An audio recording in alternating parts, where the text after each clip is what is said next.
Hello বন্ধুরা, এটা হচ্ছে জিপিএস ডেমন ডাবল আর। এটার আরেকটা সেম বাইক আছে, সেটা হচ্ছে সিঙ্গেল আর, আর এটা হচ্ছে ডাবল আর।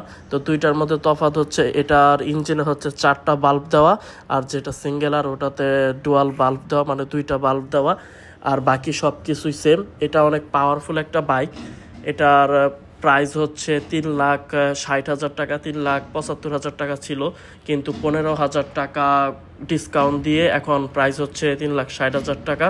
এটার ইঞ্জিন ডিটেলস যদি বলি, এটার ইঞ্জিন ডিটেলস হচ্ছে 4 স্ট্রোক SOAC হাইপার 4 বাল্ব একটা ইঞ্জিন। এই ইঞ্জিনের নাম তারা দিছে হাইপার ইঞ্জিন। আর 165cc ইঞ্জিনের মধ্যে সবচেয়ে পাওয়ারফুল ইঞ্জিন বর্তমানে বাংলাদেশে এটাই।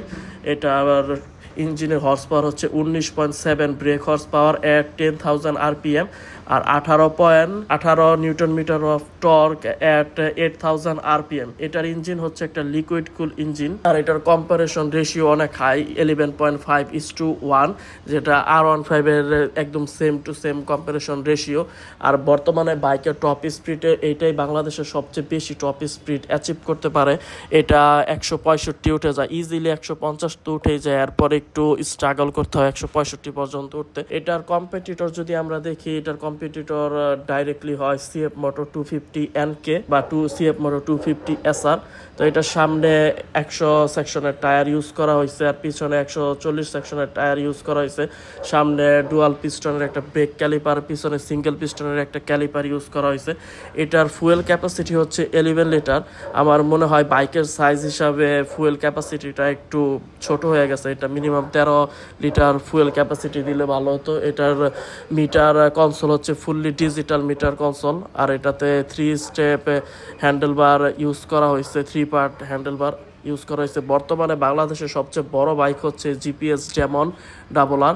আগে R15 আর 12GB বড় ছিল, কিন্তু এখন তো 12GB তেমন মার্কেটে দেখা যায় না। আর R15 ভার্সন 4 এখন অনেকটা ছোট করে ফেলছে ভার্সন 3 তুলনায়। এখন বর্তমানে এটাই সবচেয়ে বড় বাইক। আপনারা রাস্তায় যদি দেখতে পারেন, দেখবেন যে এটার সাইজ অনেক বড় অন্য বাইকের তুলনায়। আর বাইকের সামনে আপসাইড ডাউন সাসপেনশন ইউজ করা হয়েছে, পিছনে 7 স্টেপ মনোশক ইউজ করা হয়েছে। বাইকটার কালার কোয়ালিটি খুবই ভালো। এই বাইকের আরও কয়েকটা কালার আছে, ওইগুলো আমি একটা দেখাবো। এই হচ্ছে রেডিয়েটর বাইকের, যেহেতু বাইকটা লিকুইড কুল ইঞ্জিন, এখানে কুল্যান্ট দিতে হয়। আর বাইকের সব কিছুই LED, ইন্ডিকেটর, হেডলাইট, ব্যাকলাইট সবই LED। আর বাইকের প্রাইস হচ্ছে বর্তমানে 3,60,000 টাকা। বাইকটা আপনারা নিতে পারেন, বাইকটা চমৎকার সুন্দর। আর বাইকে টেরিস ফ্রেম ইউজ করা হয়েছে, তারা বলে টেরিস ফ্রেম অনেক মজবুত আর খুব ভালো স্টেবিলিটি তারা এটাতে দিছে, রাস্তার সাথে এটা একদম লেগে থাকবে। তো থ্যাংক ইউ বন্ধুরা, চ্যানেলকে অবশ্যই সাবস্ক্রাইব করবেন।